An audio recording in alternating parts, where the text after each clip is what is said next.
doing?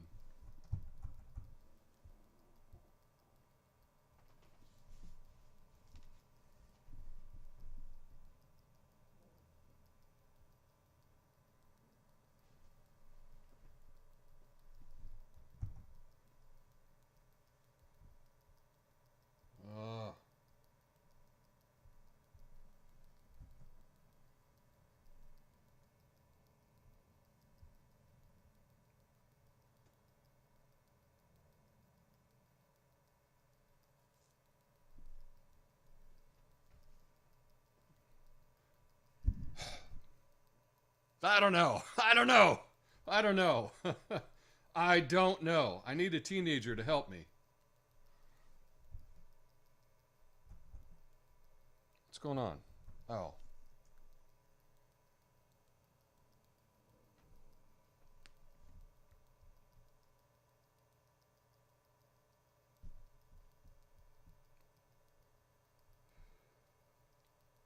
Okay, I think I'm on YouTube. I don't know.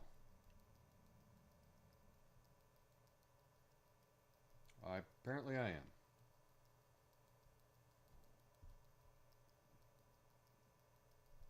All right, where's OBS? All right, hey everybody. I don't know. I don't know. I don't know. It says, okay, please use a keyframe frequency of 4 seconds or less. Currently, keyframes are not being sent off. Well, don't know how to do that. Error.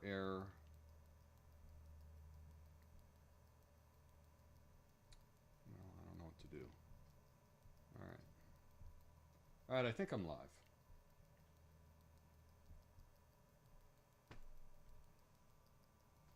Who knows?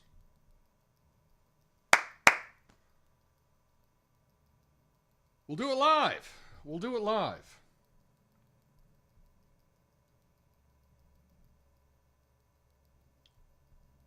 Okay, well. So streaming platforms degraded. Don't know what that means. There's no live chat.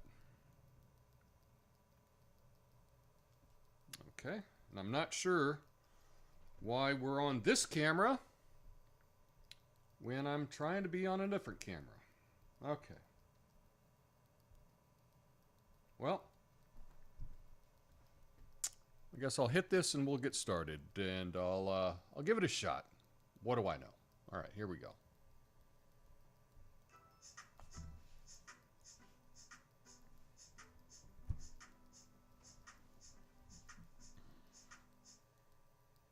Hey, everybody.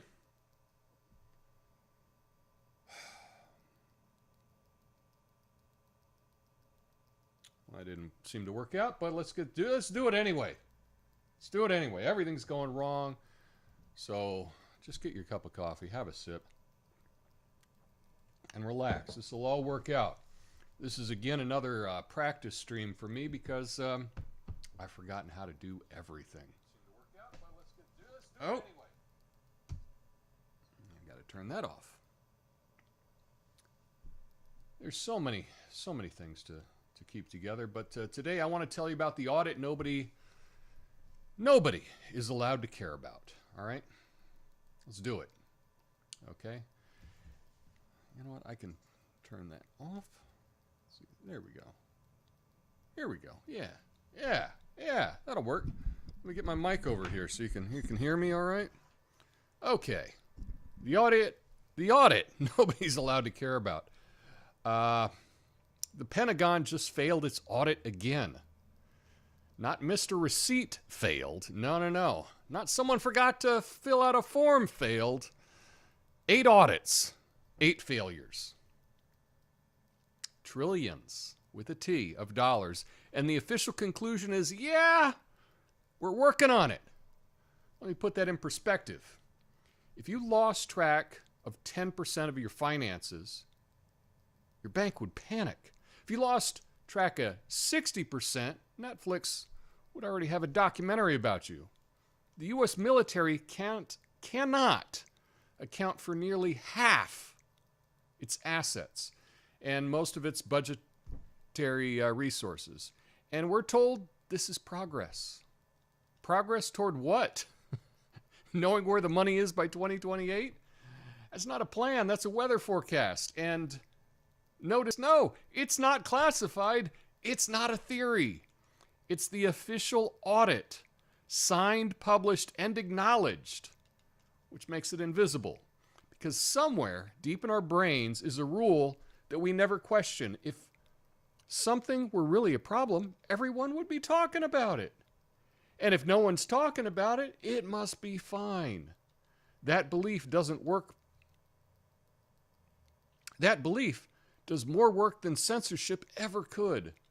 So the biggest organization on earth fails to explain where trillions went eight times in a row. And the story is an outrage. Not because people are stupid, but because once something becomes too big for comfort, the mind quietly marks it as not real. That's not corruption. That's not even denial. That's how reality gets audited and quietly waved through.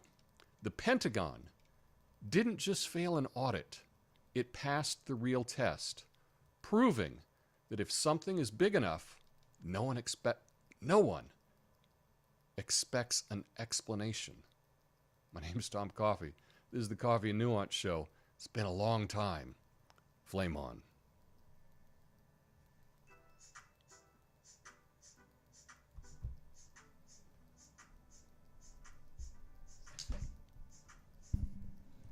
Hey everybody, how's it going? How is it going? So we're talking about the Pentagon's big audit fail, and more importantly, I'm trying to see if I'm live. I think I'm live, but there's no chat yet, which is, I'm getting all kinds of errors on my side, so you know what? Who knows? Who freaking knows? Rumble seems to have paused, but I don't know. YouTube seems to be working, although there's not I can't tell if there's anybody there. Bah. Oh well, I'll just go through the story as if there's an audience. But we'll get this sorted out. Okay. That's not the right button. What's going on here?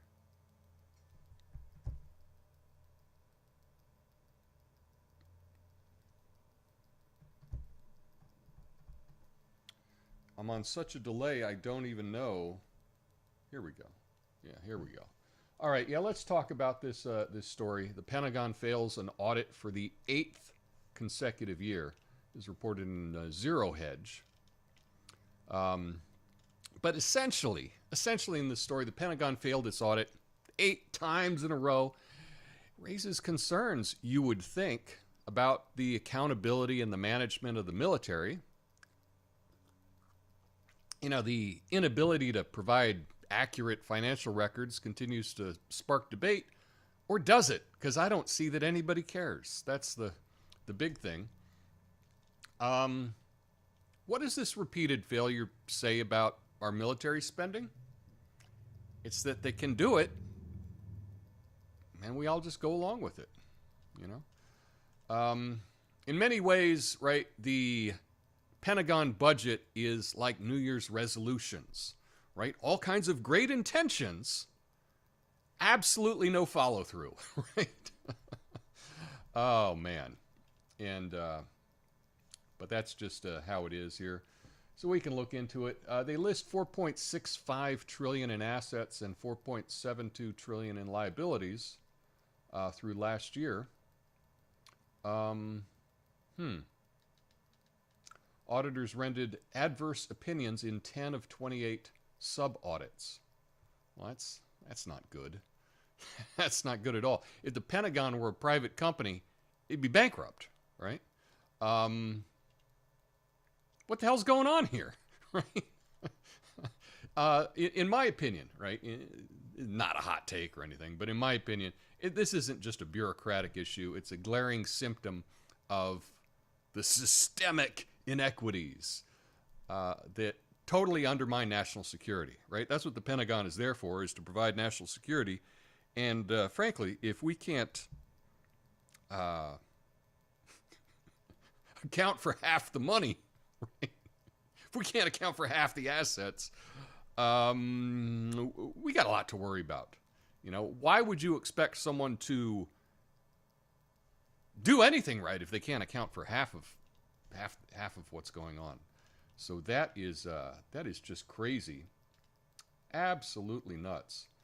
Let's see, did I think I had something else on this? Yeah. Yeah, I guess that's about it. Boy, I wish, let's see. The errors that I'm getting on YouTube are keyframe frequency, 4 seconds or less. So that's not good. Rumble Studio, yeah, don't know.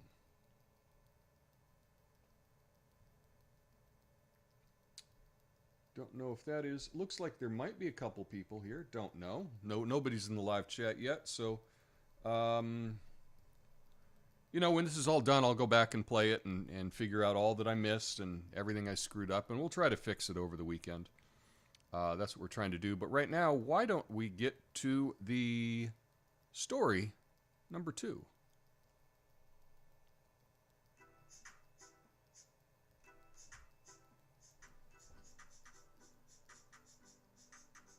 Well, that's not working right. Oh. Oh, my goodness. My goodness. Okay.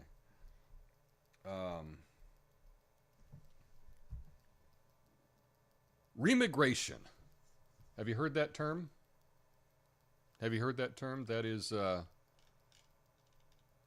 word of the year. So, well, let's do this.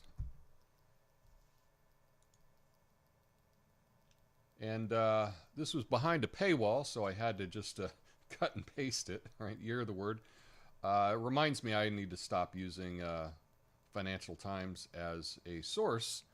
But anyway, here's the article. I have it on the screen there. Noun, the forced removal of immigrants regardless of their citizenship status. So the term remigration has gained some traction, scaring some people, right? Suggesting that ethnic diversity is increasingly viewed as a threat to mainstream discourse. This growing sentiment poses significant implications for social cohesion, right? And frankly, it reflects a broader anxieties about immigration and cultural identity. So the term remigration has just, according to the mainstream press, has just been a dog whistle for all kinds of terrible things. Like you hate people that aren't, that don't look like you. But that's not really the case. It's just saying there's too many people here that are not supposed to be here. Maybe they ought to go back to where they were from, because we need to take care of it ourselves here. Now, I live in Portland. I live in Portland, and I tell you, the demographics of Portland have really changed. I go for a walk most mornings. There's a nature walk that I go to and walk around. And I will say, over the past 5 years or so, the people that I see out on that are walking every day, I see a lot of the same people every day. The majority clearly were not born in the United States. That's just a fact. And that wasn't the case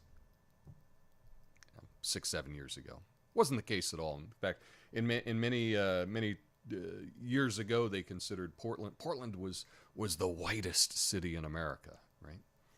It's 80-something% white or something. Not anymore. No, not anymore. In fact, like I say, the majority of people that I see out walking in the morning, the majority of people I run into at the grocery store, don't look like or sound like they were born in the United States. I would say the majority. And you can say, oh, Tom, that you're just out in East Portland, right? The rest of Portland isn't like that.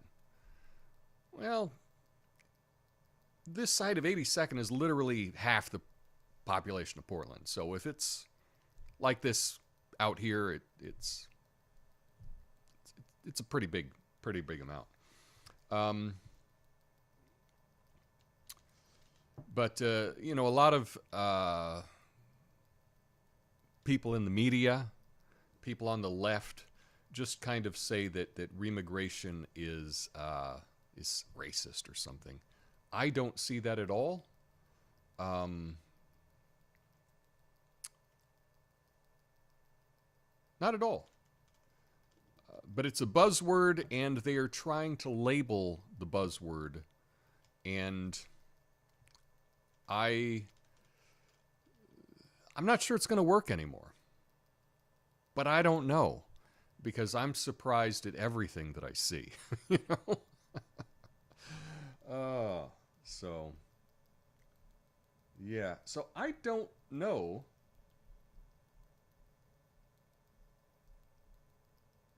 So yeah, you know what?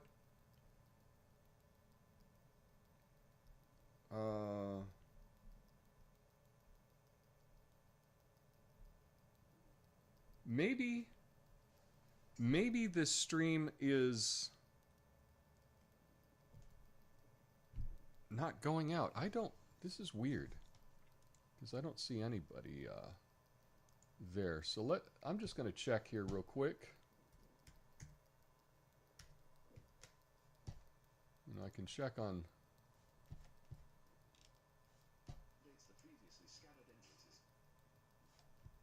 Okay, so I am on X, and apparently that is going live. Okay, cool there. Let's see. Am I on Rumble? Oh no, apparently I'm there, but it says testing studio equipment. So I'm not sure what's up with that.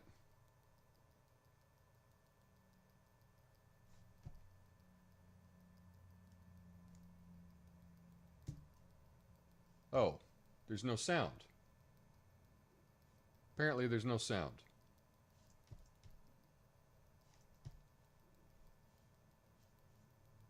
Huh.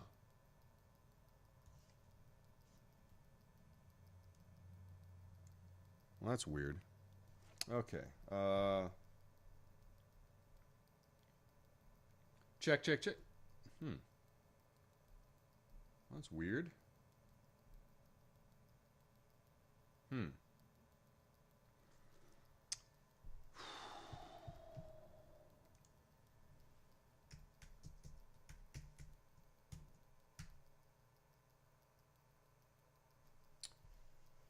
Okay.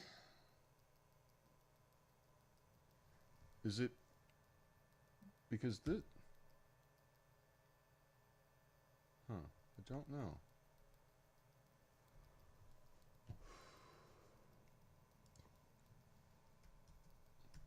Probably going to be a short show if I don't have sound.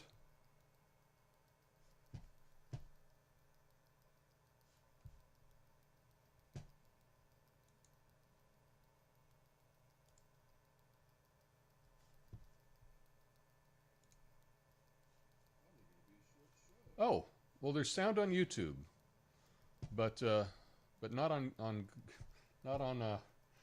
Rumble. What's up with that? Okay.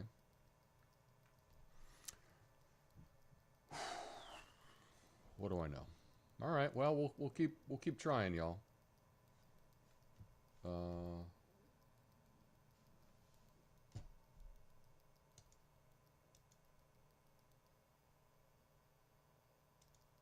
Don't know. Okay. Anyway, we'll keep rocking and rolling. Here we go. And let's go to the next story, shall we?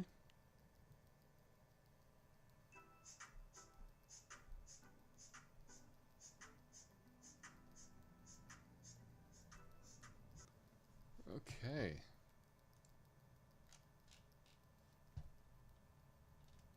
Here we are. Let's see. Epstein Files Showdown. There we go.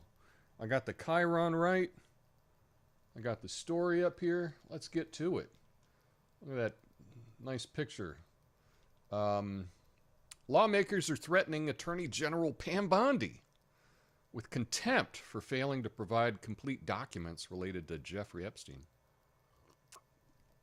The Justice Department claims that they're still reviewing the files to protect victims' identities, but frustration's growing among Congress members who demand transparency in the case. So anyway, I was surprised they even put out all the stuff they did last Friday, and they did. So that's a kind of a good thing. But you know, we got people. Ro Khanna and Thomas Massie are spearheading an effort to force the Epstein Files release by co-sponsoring the Epstein File Transparency Act. Okay. And the Justice Department is saying, well, you know, we put out some stuff and we're still doing.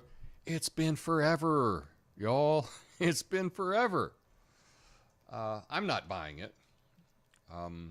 But the Department of Justice is acting in this way.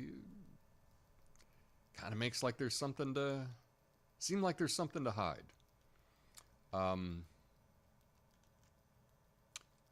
It reminds me of that Jack Nicholson line, you know, you can't handle the truth. The Justice Department should be saying, we can't handle the truth. So that's why we're not putting it out.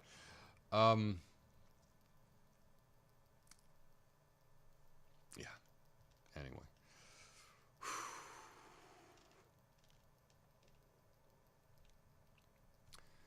Anyway, in this age of information, wouldn't it just be nice if someone there would leak it? Just leak all the files.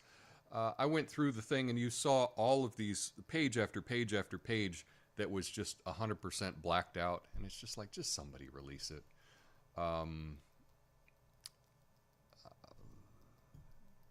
I don't know if it'll ever happen because, frankly, I think what we're going to find out is that he was probably the bag man for our government doing all kinds of stuff that our government doesn't want anyone knowing that they were doing. That's probably why we're not hearing anything about it. So I don't expect anything to change, but if you do, let me know. And let's see, that seems to be working. Still not a single comment, so I don't know what the heck is going on. But let's get into the fourth story, shall we?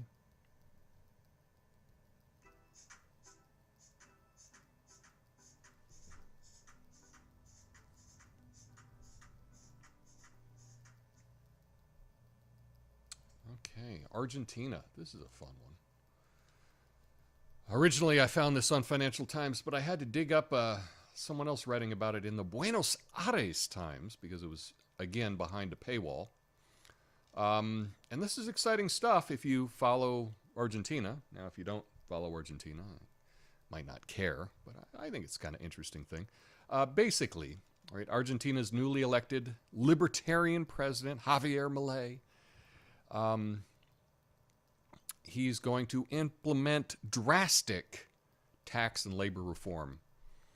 And he is being known as the chainsaw minister, right? Like, with the help of his chainsaw minister. He's not the chainsaw minister. You know what I'm saying. So there was a pretty significant midterm victory that Milei had. And so now he's hoping to reshape the economy by slashing even more regulations and even more taxes to attract investment and spur growth. And then critics are whining because that's what critics do. They say, oh, this is too fast. Oh, it's too deep. Oh, it's unequal. Oh, wah, wah, wah, wah. Yeah, cut deeper. I want more cuts. That's the way to really spur growth. I think one of the most exciting things, if you haven't been following what's happening in Argentina, is the world has never had like an avowed anarcho-capitalist running a government before. And so all of those ideas were just kind of pie in the sky thinking. They were just make believe because no one had ever tried them out. So now there's at least one leader, and he's trying out all of these libertarian style principles. And because he's doing that, we can see that they actually work. So just because they work there means that probably we won't hear about it in the U.S. and the U.S. won't follow suit.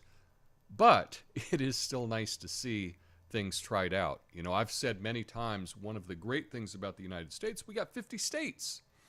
And so some state can try something out, see if it works.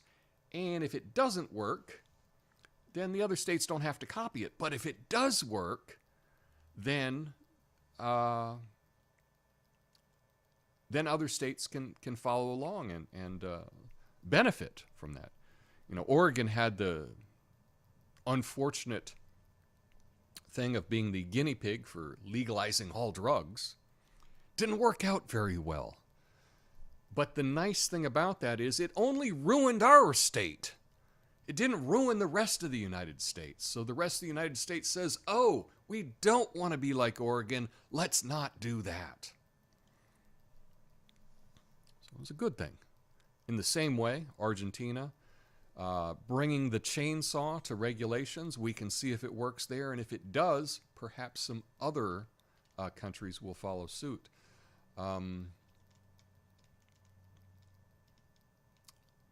And if it doesn't work, right, at least he can say he cut the unemployment rate in half. Yeah, anyway. Anyway, this is exciting because if it works, I think it can change economies worldwide. I think other countries will take note and say, oh, that's working. Kind of like with Bukele in El Salvador, invested heavily in Bitcoin. Some other countries saw that and were like, that's working out for El Salvador. Maybe we should get on board too. And there are a number of other countries that have followed suit with a Bitcoin reserve in their own country, and it's working out for them.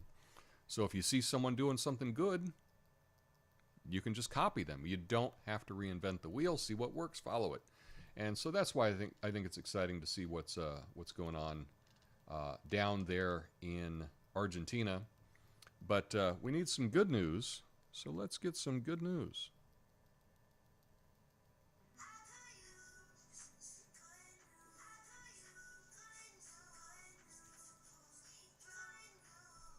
Okay, well, still I got to work on my transitions because apparently they're not working. But here's some good news. This is why Croatia's capital wants to hold Europe's best Christmas market. So Zagreb, Croatia, is vying to host Europe's best Christmas market, aiming to boost tourism, elevate their global profile, and I say good for them, because I don't know Zagreb. You know Zagreb? I don't. I haven't been to Croatia either. I was there when it was Yugoslavia. It tells you how long ago that was. But I was more in the eastern part. I went to Belgrade or Beograd, right? But not in the Croatian part of the country there. Never made it to Zagreb. But the city believes that festive events can signify impact for local economies, put Croatian culture on the map, put it in the spotlight. And they can bring in millions of tourists to their holiday markets. I think good on them. That's pretty cool. Zagreb's push reflects a broader trend among European cities competing for recognition. So I think that's an important thing to do. If you want to bring in tourists, I can't really think of a better way than to have Europe's best Christmas market, right? If they had Europe's best Christmas market and I were in Europe around Christmas time, I would have to go to it. You would have to do that. So that's kind of a good news. That's kind of something positive that's going out in the world. It's also cool because you can see that Zagreb might be able to contribute and show off their culture a little bit more to the rest of Europe and other travelers from around the world.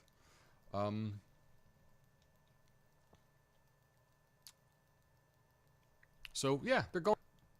Where's a good Christmas market in Oregon? I don't know. None come to mind. I wouldn't even know where to go. So good on them. And that's about all I got on that. But I'm pro. I really think that if you're not New York City, if you're not London, if you're not Paris, you got to come up with something to draw people in. And I think a Christmas market is a good way to do that. That's fantastic. So yeah, maybe this will be the start of a cultural renaissance in Croatia. That would be cool for all. I think that's it. Anyway, I don't think that this stream necessarily worked, apparently, because I haven't got a single... Oh, here we go. Oh, Yuri Ferry got in here. Hey, long time no see. Welcome back. Hey, Doc.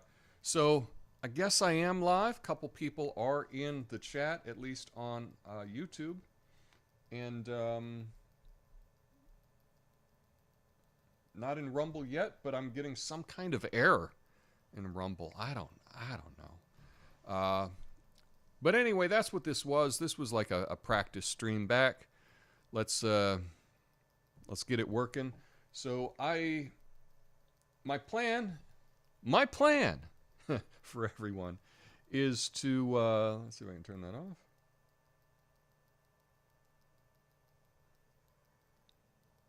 Maybe that's off. I don't know. Got quite a delay here. Yeah.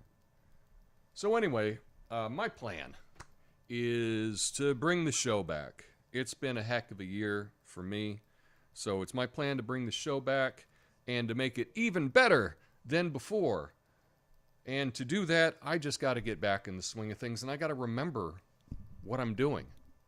For me, I think it's really fun just doing this crazy show with all the graphics and the different cameras and stuff like that.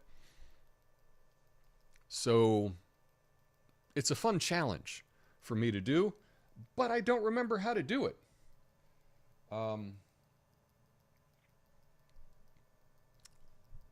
So I did a little practice stream today, gave you a couple stories, hopefully something to think about. Told you about the the Pentagon failing their audit again. And frankly, I told you because no one else is going to tell you that, right? You're not getting that. You're not getting that on CNN. I don't think Tucker is talking about that, but he could. Seems like something that Tucker might bring up. But I just don't think it's getting a whole lot of hits today. So there's just a couple of stories to talk about, but I will try to sort this out, try to get the whole thing working well. That's the plan, anyway. And I will be back. Today is Monday. Okay, so it is my plan to be back on Wednesday of this week. So in 2 days, I plan to go live. Now, hopefully next time, the thumbnail will actually show the thumbnail I want and not practice stream.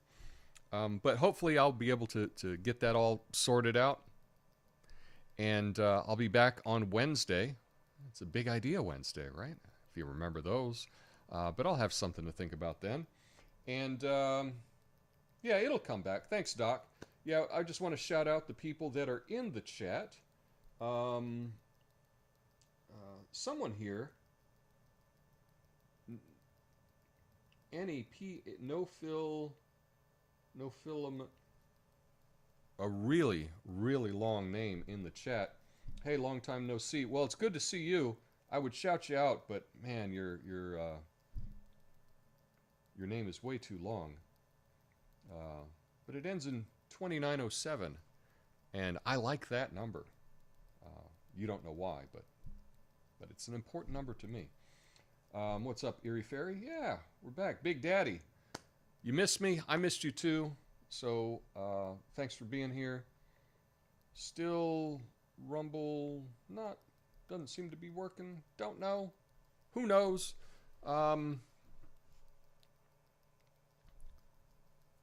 But yeah, no, I'll figure this out.